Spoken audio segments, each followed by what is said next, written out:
Got it.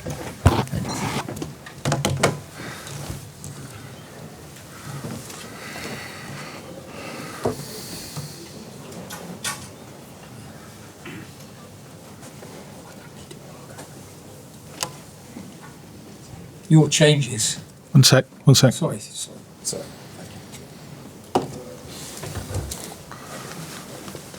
The substitutions changed the game, Fabian.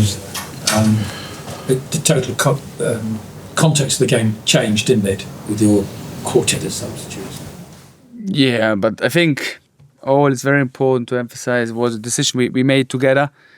And of course, the subs, they made the difference, but also the players who already stood on the pitch made the difference, because with 4 subs, you don't change a game. You need 11 players who get affected by the subs, who get affected by their energy, their quality, and their belief they brought on the pitch. And that's very important, that it's always a togetherness. And in the end, we were ready to suffer. In the end, we didn't accept it at all. In the end, we had to believe to win this game. And that's why I think in the end, it's deserved. Minteh was outstanding. Yeah, I think not only Minteh, I just said in the locker room, I think our 2 centre-backs, they played a brilliant performance. They were very connected. They helped each other to defend the best striker in the world. So overall, after wins, you can always pick out individuals. But for me, it's very important to emphasize we won this game together. When you made those subs, was it changing tactics or just changing personnel?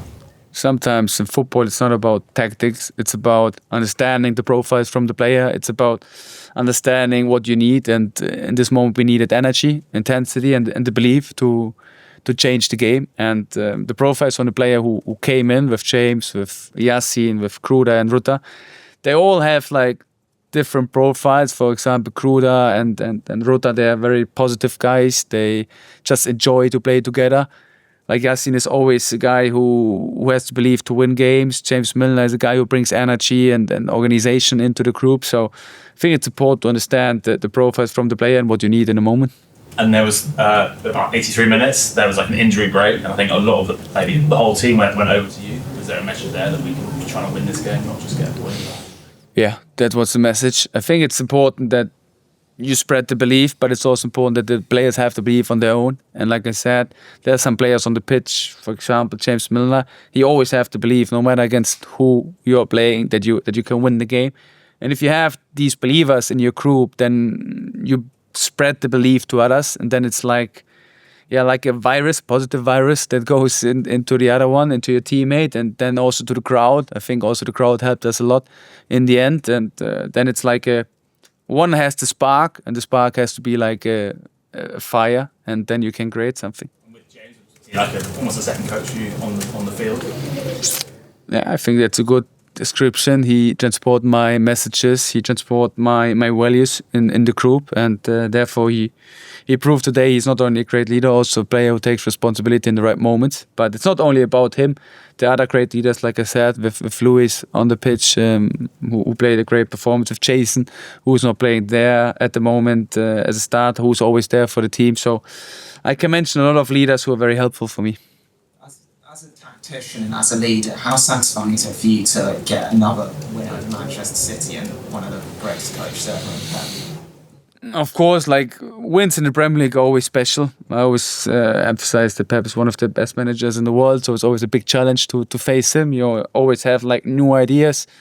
You need to adapt. You need to be ready to adapt to some ideas of him. But in the end, it's the belief in our style of play. In the end, it's belief that we can beat everyone if we are on our highest level, if we are showing the highest standards, and that's something what we have to continue doing.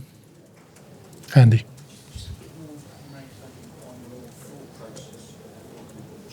Speak up.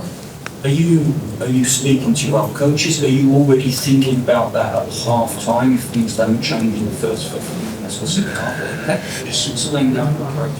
Yeah, you're always speaking together in halftime, also during the games, and in some moments, just my body says something to me. I can't explain it. Like maybe you want that I explain it, but it's just sometimes a feeling that comes from inside of me. And then I think it's very important. It's not only in football, generally in life, you need to have like the courage to make decisions, because sometimes it goes well, sometimes you fail, but you always need the conviction in your decisions. You need to have the courage that you go afterwards home and say, all right, I did the decisions I wanted to do. I did the decisions like what we feel it's the right thing to do. So like I said, it's always a team togetherness. It's a decision we do together, and we have to stand always behind the decision. That's the main thing for me.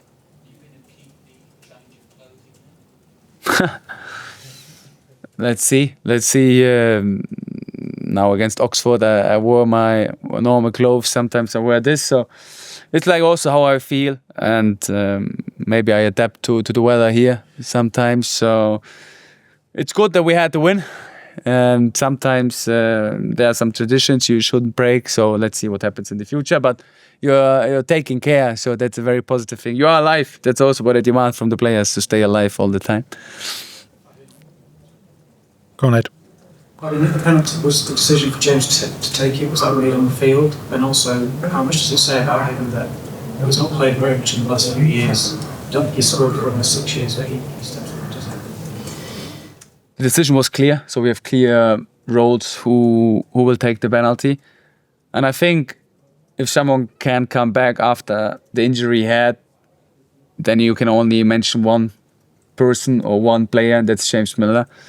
Like, his mentality is something special. Like, his mentality is something only real big achievers in life have, and it's something like the mentality inside of him is like, he always has to believe inside of him that he can achieve things he believes in, and therefore he can be a role model for everyone, not only for football players, also for other people who have to deal with tough things in life. I think you need to talk to James Milner, because he has this mentality, the special thing inside that makes his personality so strong. Darren? Just speaking in midweek, you challenged Brajan Gruda to deliver on a consistent basis. How big a step is this in this period against Oxford and that finish against Manchester City? It's got to be a huge step.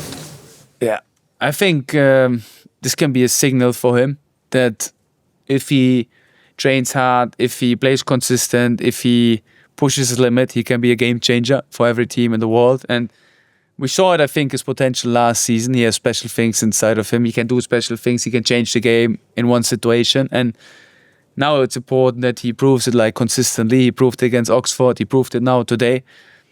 I hope that he has now a good international break with Germany, and then hopefully he comes back in a great shape, and then he will have a big impact for us. You were relentless in the last half an hour. Is that the standard now? Is that sort of the start of the best second half you had as a manager? I think it was impressive second half regarding energy, regarding the intensity. I think it was not the best football game from us. So regarding the tactical solutions we found against City, but regarding intensity and energy, that's benchmark. Of course, it's not easy to keep this for 90 minutes, but that should be the challenge we should face, and that's what we try to go for.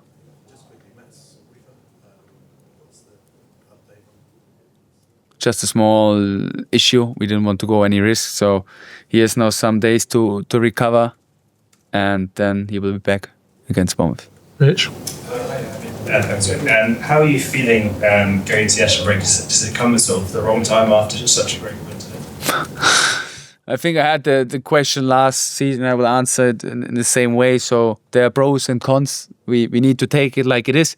We need to try to make the best out of it. We need to try to come back strong out of the international break, and that's our responsibility. Final one.